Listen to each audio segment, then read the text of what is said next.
Hello friends, welcome to inspire study. Friends, आज के इस क्लास में हम लोग आरआरबी एनटीपीसी एग्जाम 2024 के लिए विज्ञान और हम लोग जीके को कवर करेंगे, जो एग्जाम पॉइंट ऑफ व्यू से काफ़ी ज़्यादा इंपॉर्टेंट है। साथ ही साथ फ्रेंड्स मैं आपको बता दूं कि इसके अलावा आपका करंट अफेयर्स भी आपको साथ ही साथ आपको कवर कराए जा रहे हैं, क्योंकि करंट का भी वेटेज काफ़ी ज़्यादा होता है। और जीके जो आपके ओवरऑल जो आपका प्रीवियस ईयर कंडक्ट हुआ है, ये भी आपका कंटिन्यू आपको चलाए जा रहे हैं। तो जो भी छात्र नए हैं, चैनल को सब्सक्राइब करके बेल आइकन को प्रेस कर लेना, ताकि आने वाली क्लास का नोटिफिकेशन आपको टाइम टू टाइम मिले। तो आइए फ्रेंड्स, क्लास को कंटिन्यू करते हैं और चीज़ों को समझते हैं। तो फ्रेंड्स, आज का पहला क्वेश्चन आपके सामने है। प्रश्न कहा जा रहा है कि निम्नलिखित में से किस एक्ट के तहत बंगाल के गवर्नर को बंगाल का गवर्नर जनरल पद नाम दिया गया था। तो देखिए, हमारा करेक्ट आंसर हो जाएगा 1773 का रेगुलेटिंग एक्ट के तहत बंगाल के गवर्नर जनरल को बंगाल का गवर्नर जनरल नाम दिया गया था। तो ऑप्शन यहाँ से आपके सी करेक्ट हो जाएगा। अगला क्वेश्चन नेक्स्ट का जा रहा है कि भारतीयों को शिक्षा पर प्रति वर्ष 1,00,000 रुपये खर्च करने का उपबंध किस एक्ट के तहत किया गया था। बताइए आप लोग, राइट आंसर क्या होगा। भारतीयों की शिक्षा पर प्रति वर्ष 1,00,000 रुपये खर्च करने का प्रबंध ये किस एक्ट के तहत किया गया था। तो ध्यान में रखेंगे 1813 का चार्टर एक्ट के तहत ये चीजें आपके प्रावधान किए गए थे। तो डी ऑप्शन आपका करेक्ट हो जाएगा। और इस देखिए बुक का खास बात यह है कि इसमें काफ़ी इंपॉर्टेंट मटेरियल्स आपको दिया गया है, जो एग्जाम के लिए काफ़ी ज़्यादा इंपॉर्टेंट है। तो एक नए सिरे से हम लोग चीज़ों को शुरुआत किए हैं, तो आप बेहतरीन तरीका से इसको सभी को लगाइए। और साथ ही साथ इसका कंप्लीटली आपको रिवीजन PDF आंसर आपको टिक करके मिल जाता है, तो प्रॉपर तरीका से आप इसको रिवीजन भी कर सकते हैं।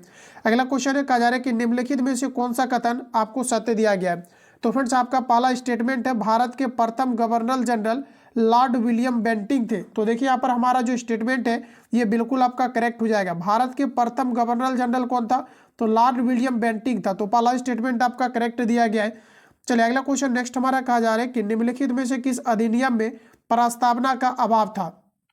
ये ऑलरेडी आपका एनटीपीसी के एग्जाम में दोस्तों आपका पूछा गया है। एनटीपीसी के एग्जाम में ऑलरेडी ये क्वेश्चन आपका पूछा गया है, निम्नलिखित में से किस अधिनियम में प्रस्तावना का अभाव था। तो हमारा राइट आंसर हो जाएगा 1935 का भारत शासन अधिनियम में प्रस्तावना का अभाव था। तो उसी ऑप्शन आपका यहाँ पर करेक्ट हो जाएगा।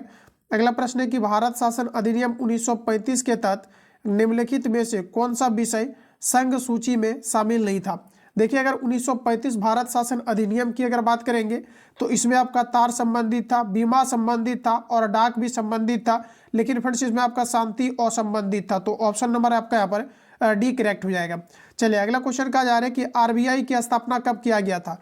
रिजर्व बैंक ऑफ इंडिया की स्थापना कब किया गया था। एनटीपीसी 2000 जो आपके 21 में आपका एग्जाम कंडक्ट हुआ था, ये क्वेश्चन आपका फ्रेंड्स आपका पूछा गया था आपका CBT 1 के एग्जाम में। आंसर बताइए आप लोग, आरबीआई की स्थापना आपका कब किया गया था।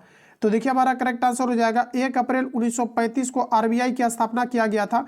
जबकि राष्ट्रीयकरण की बात करेंगे तो 1949 में आरबीआई का राष्ट्रीयकरण किया गया था। आरबीआई का मुख्यालय कहाँ पर है, तो ये आपके मुंबई के अंतर्गत है। तो फर्स्ट ऑप्शन आपका करेक्ट हो जाएगा। ध्यान में रखेंगे आरबीआई को दोस्तों आपका बैंकों का बैंक भी कहा जाता है। चलिए अगला क्वेश्चन देखिए नेक्स्ट हमारा यहाँ पर पूछा जा रहा है कि क्रिप्स मिशन का भारत में आगमन कब हुआ था। क्रिप्स मिशन की बात करेंगे तो ये आपका 22 मार्च 1942 को क्रिप्स मिशन की स्थापना या आगमन हुआ था। आगमन की अगर बात करेंगे तो क्रिप्स मिशन भारत में आगमन कब हुआ था। तो देखिए याद रखना है 22 मार्च 1942 को क्रिप्स मिशन का भारत में आगमन हुआ था। तो बी ऑप्शन आपका करेक्ट हो जाएगा। साथ ही साथ अगर हम बात करेंगे 1942 का, तो भारत छोड़ो आंदोलन का जो प्रस्ताव है ये कब आपका पारित किया गया था। तो 1942 में आपका किया गया था। चलिए अगला क्वेश्चन कहा जा रहा है 1935 के भारत शासन अधिनियम को किसने गुलामी का अधिकार पत्र कहा था। देखिए 1935 के भारत शासन अधिनियम को किसने गुलामी का अधिकार पत्र कहा था। तो ये आपका कहा गया था पंडित जवाहरलाल नेहरू के द्वारा। तो बी ऑप्शन आपका करेक्ट हो जाएगा। भारतीय संविधान सभा के गठन का सर्वप्रथम विचार किसने दिया था। इंपॉर्टेंट है क्योंकि आपका प्रीवियस ईयर में रिपीट किया गया क्वेश्चन है, और देखिए इसमें कुछ आपका प्रीवियस ईयर भी आपका डाला गया है, तो आप ध्यान रखेंगे। चलिए संविधान के संगठन का पूछा रहे कि सर्वप्रथम जो विचार है ये किनके द्वारा दिया गया था। तो M.N. रॉय के द्वारा दिया गया था। तो बी ऑप्शन आपका यहाँ पर करेक्ट हो जाएगा। अगला क्वेश्चन है भारत के संविधान सभा के अस्थायी अध्यक्ष कौन थे। भारतीय संविधान सभा के अस्थायी अध्यक्ष के रूप में डॉक्टर राजेंद्र प्रसाद को चुना गया था, जबकि अस्थायी अध्यक्ष के रूप में फिर से अगर बात करेंगे तो डॉक्टर सच्चिदानंद सिन्हा को चुना गया था। तो अस्थायी अध्यक्ष के राइट आंसर आपका हो जाएगा डॉक्टर राजेंद्र प्रसाद। देखिए स्वतंत्र भारत में जो पहला आपका जो है डॉक्टर राजेंद्र प्रसाद को जो आपका क्षेत्र दिया गया था, ये खाद्य एवं आपका कृषि मंत्रालय इन्हें आपका दिया गया था, जो भारत के प्रथम फ्रेंड्स आपके राष्ट्रपति हुआ करते थे। चलिए अगला प्रश्न हमारा नेक्स्ट का जा रहा है कि निम्नलिखित में से कौन सा प्रारूप समिति के सदस्य नहीं थे। तो देखिए प्रारूप समिति का सदस्य नहीं था डॉक्टर भीमराव अंबेडकर, ये फ्रेंड्स आपके प्रारूप समिति का सदस्य नहीं था। बाकी अगर बात कर ले हम लोग तो देखिए आपका अल्लादी कृष्ण स्वामी अय्यर थे, के.एम. आपका मुंशी थे, डॉक्टर भीमराव अंबेडकर, ये सभी प्रारूप समिति के सदस्य थे, लेकिन डॉक्टर राजेंद्र प्रसाद नहीं थे। तो सी ऑप्शन आपका यहाँ पर करेक्ट हो जाएगा। चलिए अगला प्रश्न कहा जा रहा है कि निम्नलिखित में से कौन सा कथन सत्य दिया गया है। चलिए आंसर बताइए आप लोग, राइट आंसर क्या है। तो देखिए हमारा राइट आंसर हो जाएगा प्रक्रिया नियम समिति जो है ये डॉक्टर राजेंद्र प्रसाद से आपका संबंधित है। तो ऑप्शन नंबर आपका यहाँ पर सी करेक्ट हो जाएगा।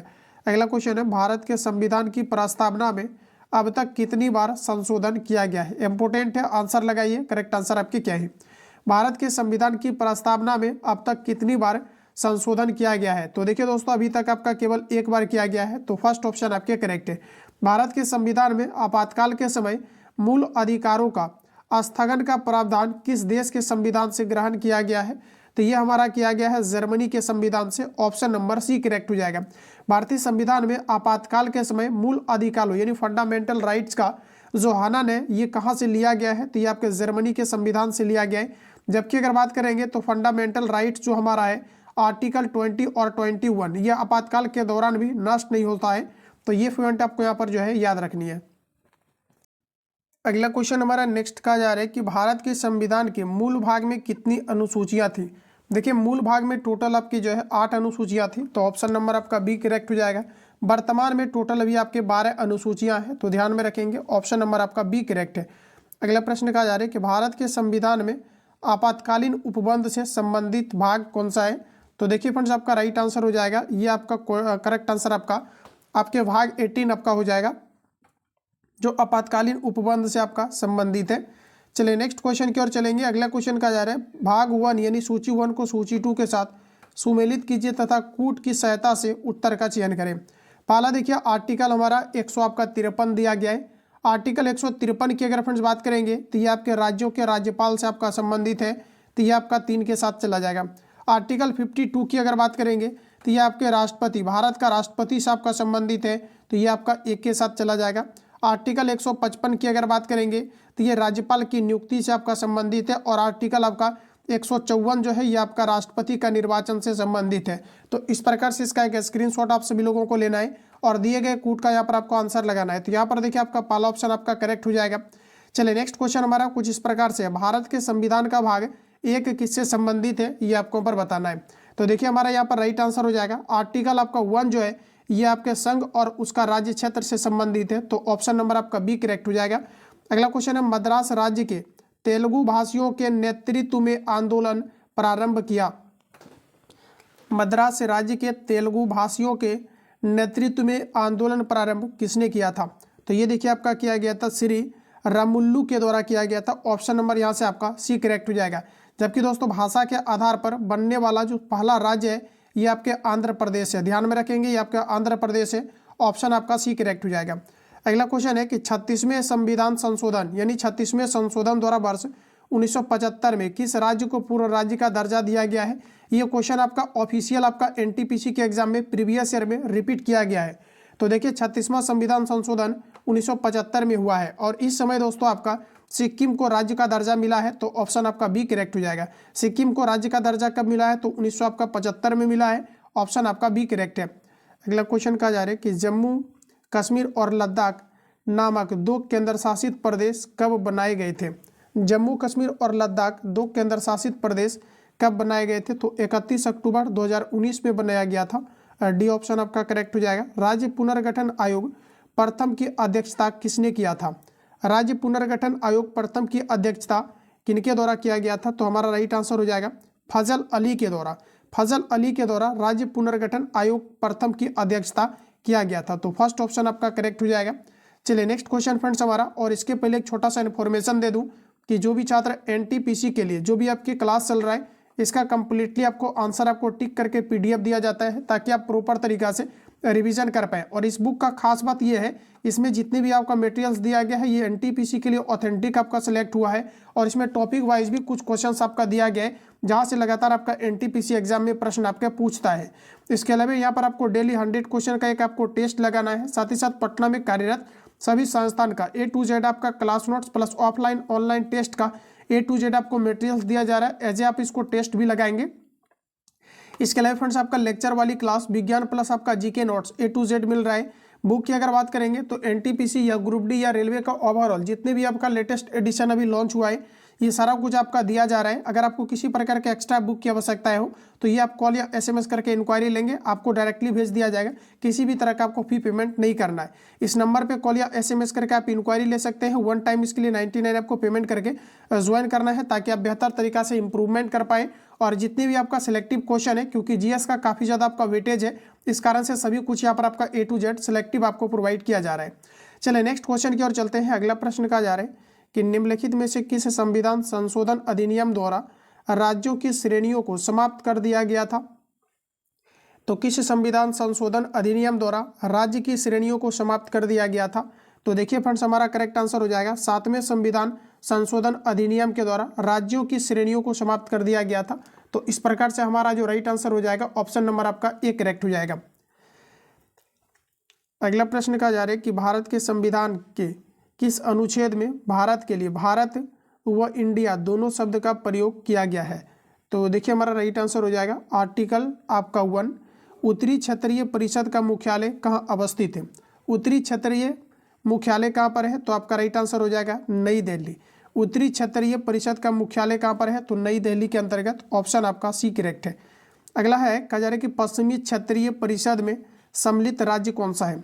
पश्चिमी क्षेत्रीय परिषद में सम्मिलित राज्य कौन सा है। तो देखिए दोस्तों हमारा राइट आंसर हो जाएगा ये आपके महाराष्ट्र है, गुजरात है और आपका गोवा है। ऑप्शन नंबर आपका D करेक्ट हो जाएगा। कई बार प्रश्न आता है गोवा पर पुर्तगालियों ने कब्जा कब किया था। 1510 में किया था और गोवा जो है पुर्तगालियों के अधीन 1961 तक बना हुआ रहा था। पुनः इसे सेंट्रल गवर्नमेंट के द्वारा भारत के अंतर्गत मिला लिया गया है। तो C ऑप्शन आपका करेक्ट हो जाएगा। अगला क्वेश्चन है तेलंगाना राज्य का गठन किस वर्ष किया गया था। देखिए भारत का तेलंगाना जो है 29वां राज्य के रूप में गठन किया गया था जो आंध्र प्रदेश से अलग हुआ था। तो देखिए तेलंगाना राज्य का गठन हुआ था आपका 2014 में।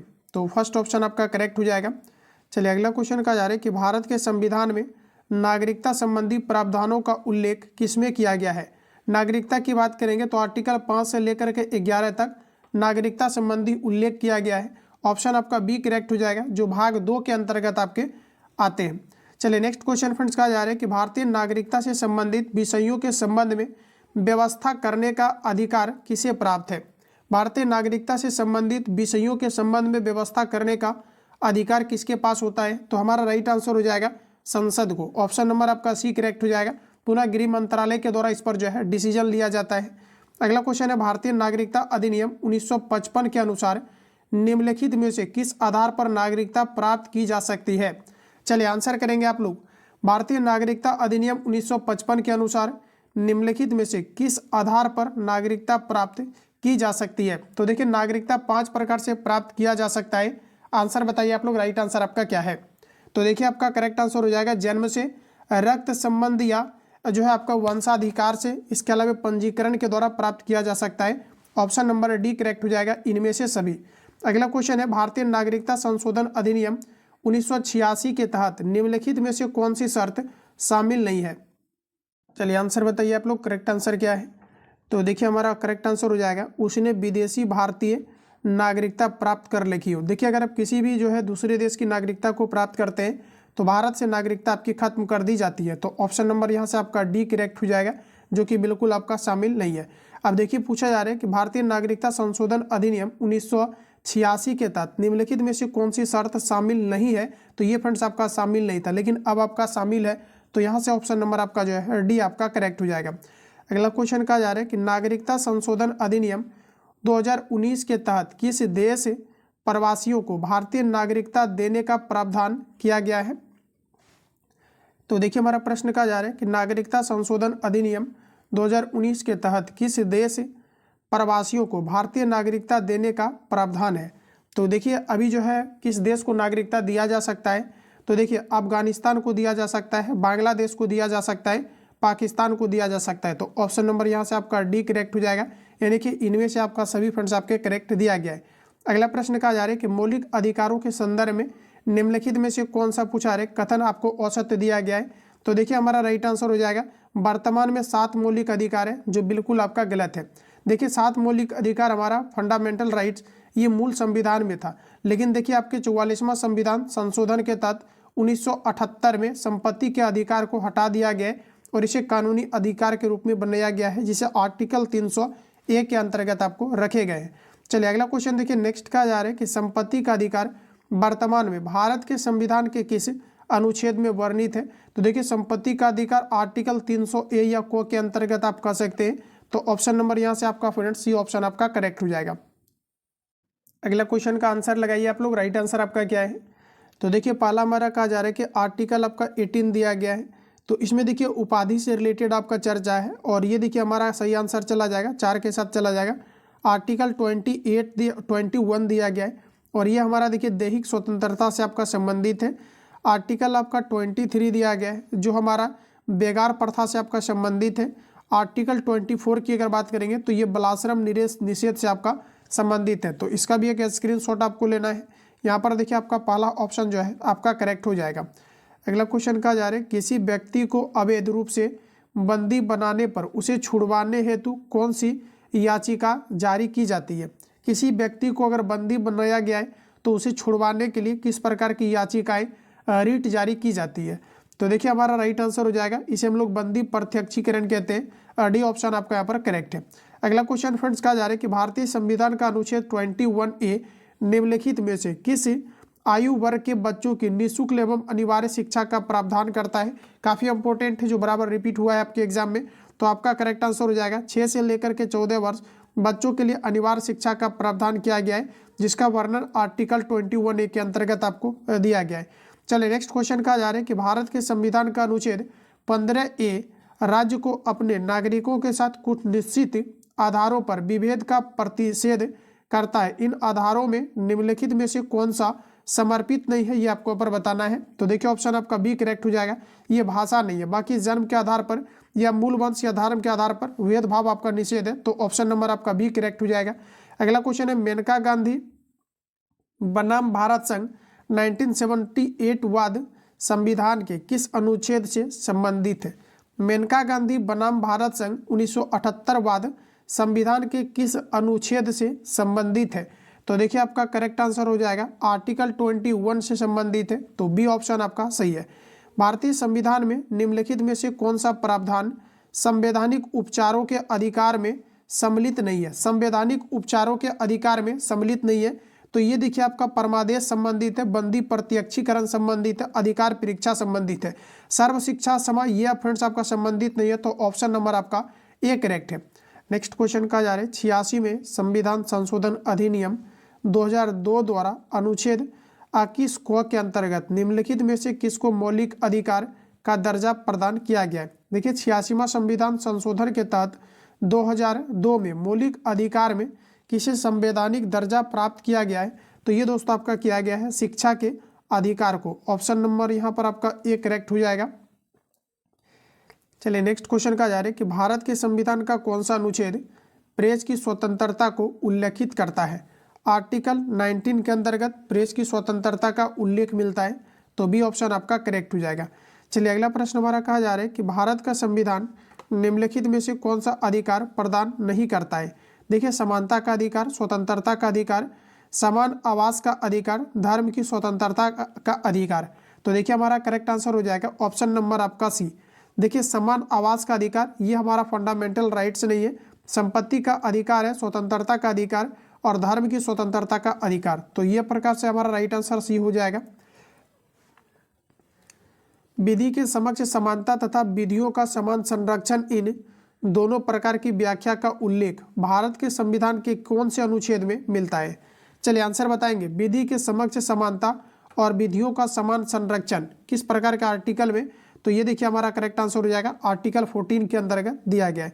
बंदी बनाए गए व्यक्ति को मौलिक अधिकारों की रक्षा किस अनुच्छेद में प्रदत्त है। तो फ्रेंड्स आपका राइट आंसर हो जाएगा आर्टिकल 22 के अंतर्गत प्रदत्त है। तो डी ऑप्शन आपका यहाँ पर करेक्ट हो जाएगा। चलिए अगला क्वेश्चन हमारा कहा जा रहा है कि संविधान के अनुच्छेद 25 में प्रयुक्त हिंदू शब्द सम्मिलित नहीं करता है। तो देखिए संविधान के अनुच्छेद 25 में प्रयुक्त हिंदू शब्द सम्मिलित नहीं करता है। तो देखिए हमारा करेक्ट आंसर हो जाएगा पारसियों को। ऑप्शन नंबर यहाँ से आपका डी करेक्ट रहेगा। अगला क्वेश्चन है कि भारत के संविधान के किस अनुच्छेद के तहत अस्पृश्यता यानी छुआछूत पर रोक लगाई गई है। इसका देखिए डायरेक्टली चर्चा है हमारा आर्टिकल आपका 17 के अंतर्गत। तो बी ऑप्शन आपका यहाँ पर करेक्ट हो जाएगा। अगला क्वेश्चन है कि भारत के संविधान का कौन सा भाग राज्य के नीति निर्देशक तत्व से संबंधित है। राज्य के नीति निर्देशक तत्व की फ्रेंड्स अगर बात करेंगे तो हमारा राइट आंसर हो जाएगा ये भाग 4 के अंतर्गत। और आर्टिकल देखिए 36 से लेकर के 51 तक नीति निर्देशक तत्व का चर्चा किया गया है। तो ऑप्शन आपका यहाँ पर सी करेक्ट हो जाएगा। नेक्स्ट क्वेश्चन का जा रहा है भारतीय संविधान के अंतर्गत आर्थिक संसाधनों के केंद्रीयकरण निम्नलिखित में से किसका उल्लंघन करता है। भारतीय संविधान के अंतर्गत आर्थिक संसाधनों के केंद्रीयकरण निम्नलिखित में से किसका उल्लंघन करता है। तो आपका डी ऑप्शन करेक्ट हो जाएगा, राज्य के नीति निर्देशक तत्व का उल्लंघन करता है। तो डी ऑप्शन आपका फ्रेंड्स करेक्ट हो जाएगा। अगला प्रश्न हमारा कुछ इस प्रकार से है, नागरिकों के लिए समान सिविल संहिता के संदर्भ में निम्नलिखित में से कौन सा कथन सत्य है। देखिए सिविल संहिता का जो है वर्णन आर्टिकल 44 के अंतर्गत आपको दिया गया है। इसका आंसर बताइए आप लोग, राइट आंसर आपका क्या होगा, इनमें से कौन सा आपको यहाँ पर करेक्ट दिया गया है। तो देखिए फ्रेंड्स हमारा पहला कहा जा रहा है कि इसका प्रावधान भाग 3 के अंतर्गत, जो हमारा गलत है, इसका प्रावधान अनुच्छेद आपका 44 के अंतर्गत, तो ये हमारा करेक्ट हो जाएगा। नेक्स्ट हमारा कहा जा रहा है कि वर्तमान में यह संपूर्ण भारत में लागू है, ये बिल्कुल आपका गलत है। अगला कहा जा रहा है कि संविधान में राज्य को यह निर्देश दिया जाता है कि वह नागरिकों के लिए एक समान नागरिक संहिता लागू करने का प्रयास करे। तो देखिए 2 और 4 हमारा बिल्कुल करेक्ट हो जाएगा। तो इस प्रकार से ऑप्शन नंबर हमारा बी करेक्ट है। अगला क्वेश्चन हमारा नेक्स्ट का जा रहा है कि राज्य के नीति निर्देशक तत्वों के संदर्भ में निम्नलिखित में से कौन सा कथन सही दिया गया है। पहला है यह आयरलैंड के संविधान से लिया गया है। देखिए नीति निर्देशक तत्व जो है यह आयरलैंड के संविधान से लिया गया, पहला स्टेटमेंट हमारा राइट है। अगला है कि इनका प्रावधान भाग 4A के अंतर्गत दिया गया है, ये बिल्कुल आपका गलत है। अगला देखिए कहा जा रहा है यह कल्याणकारी राज्य के आदर्श की घोषणा करता है, तो ये भी हमारा करेक्ट हो जाएगा। 1 और 3 आपका करेक्ट है। तो इस प्रकार से आपका यहाँ पर सी करेक्ट हो जाएगा। नेक्स्ट क्वेश्चन फ्रेंड्स हमारा कहा जा रहा है अनुच्छेद 40 के अंतर्गत राज्य को किसके गठन का निर्देश देता है। 40 के अंतर्गत ग्राम पंचायत का गठन का निर्देश देता है। तो यहाँ पर देखिए ऑप्शन आपका सी करेक्ट हो जाएगा। चलिए नेक्स्ट क्वेश्चन देखते हैं। अगला प्रश्न हमारा कहा जा रहा है सूची 1 सूची 2 के साथ सुमेलित कीजिए तथा नीचे दिए गए कूट की सहायता से उत्तर का चयन करें। पहला देखिए हमारा आर्टिकल 47 दिया गया है, आंसर लगाइए आप लोग, सही आंसर आपका यहाँ पर क्या है। चलिए इसको थोड़ा सा हम लोग जूम कर लेते हैं। देखिए आर्टिकल अगर 47 की बात करेंगे तो ये आपके मादक पेय पदार्थों पर प्रतिबंध को लेकर के, तो ये आपका 4 के साथ चला जाएगा। अगला देखिए आर्टिकल हमारा 48 दिया गया है जिसमें गौ हत्या वगैरह पर जो है प्रतिबंध लगाया गया है, तो ये आपका यहाँ पर 3 के साथ चला जाएगा। आर्टिकल 41 की अगर दोस्तों बात करेंगे तो ये आपका वृद्धा पेंशन योजना से आपका संबंधित आपका है। आर्टिकल आपका 42 की बात करेंगे तो ये आपका प्रस्तुति सहायता का उपबंध से संबंधित है। तो इसका स्क्रीनशॉट लेकर के आप लोग इसका आंसर मिला लीजिएगा। नेक्स्ट क्वेश्चन है कि भारत के संविधान के अनुच्छेद 41 में कुछ मामलों में लोक सहायता के संदर्भ में निम्नलिखित में से किस शब्दावली का उल्लेख नहीं किया गया है। तो देखिए फ्रेंड्स हमारा करेक्ट आंसर हो जाएगा चिकित्सा की सहायता का उल्लेख नहीं किया गया है। तो फर्स्ट ऑप्शन आपका करेक्ट हो जाएगा। निम्नलिखित में से किसने राज्य के नीति निर्देशक तत्वों को सामाजिक क्रांति के प्रतीक बताया है। नीति निर्देशक तत्व को सामाजिक क्रांति का प्रतीक किनके द्वारा बताया गया है। तो ये बताया है आपका ग्रेनविल ऑस्टिन के द्वारा। ऑप्शन नंबर आपका बी करेक्ट हो जाएगा।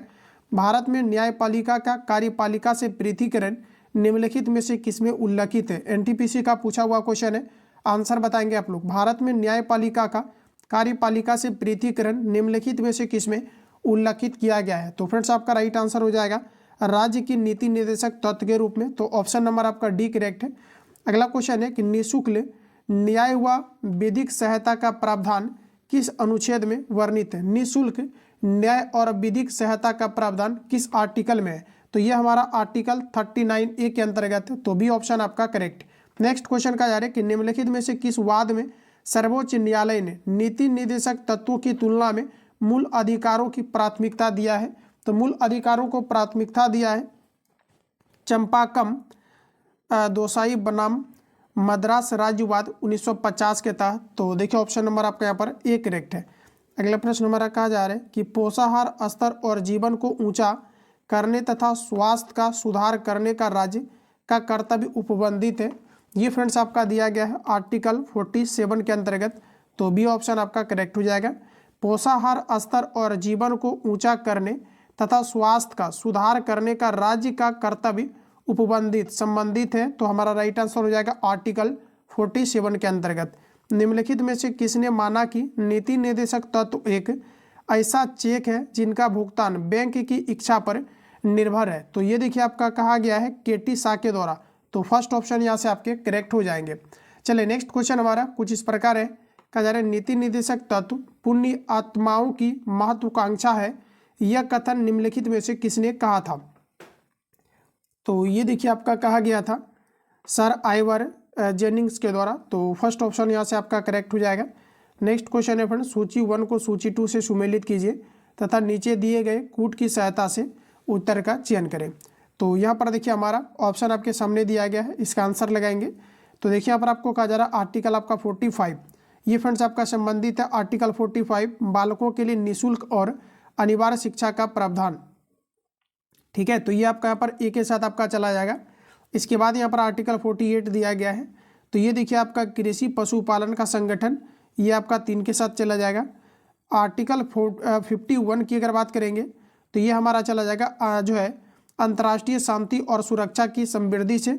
आर्टिकल 43 कर्मकारों के लिए निर्वाह मजदूरी, ये आपका 4 के साथ चला जाएगा। तो इसका भी एक स्क्रीनशॉट लेना है। और यहाँ पर देखिए संभवतः इसका राइट आंसर ये आपका मैच कर चुका है। चलिए अगला क्वेश्चन का आंसर करेंगे। अगला प्रश्न हमारा नेक्स्ट का जा रहा है कि मूल संविधान में कितने मौलिक कर्तव्य थे। मूल संविधान में टोटल जो है 8 मौलिक कर्तव्य था, 10 मौलिक कर्तव्य और 11 मौलिक कर्तव्य।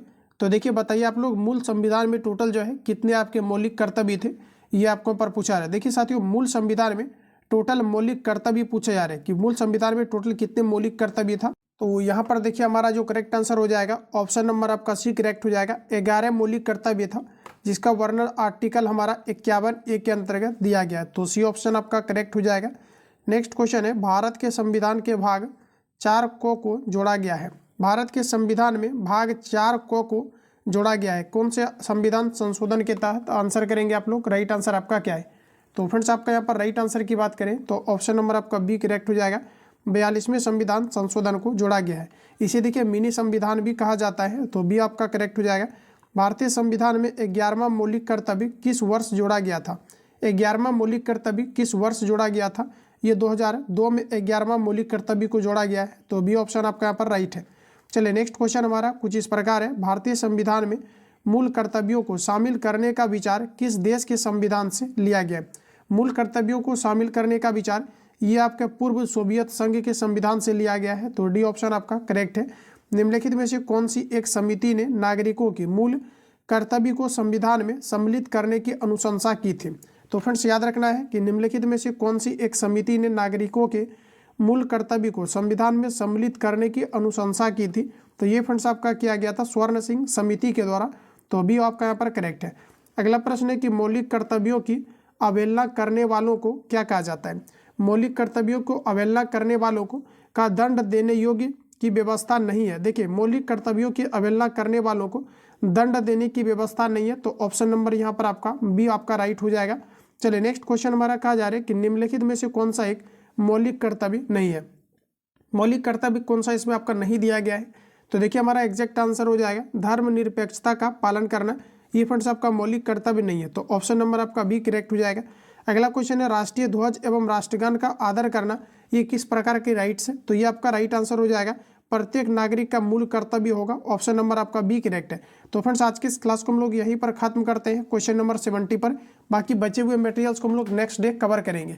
बाकी किसी प्रकार का डाउट या संशय हो तो कमेंट बॉक्स अपना फीडबैक दे सकते हैं। और इस बुक का खास बात यह है कि इसमें बिल्कुल आपका सिस्टमेटिक तरीका से सारे चीज़ों का अरेंजमेंट है जो काफ़ी ज़्यादा बेहतरीन है आपके एग्जाम पॉइंट ऑफ व्यू से। तो आपको अवश्य लगाने चाहिए। इसका कंप्लीटली आंसर आपको टिक करके PDF दे दिया जाता है। जो भी छात्र पेड बैच के अंतर्गत ज्वाइन नहीं है इस नंबर पर कॉल या SMS करके आप इंक्वायरी ले सकते हैं। सारी चीज़ें आपको बता दी जाएगी। मिलेंगे नेक्स्ट क्लास में, तब तक के लिए जय हिंद, बेस्ट ऑफ लक।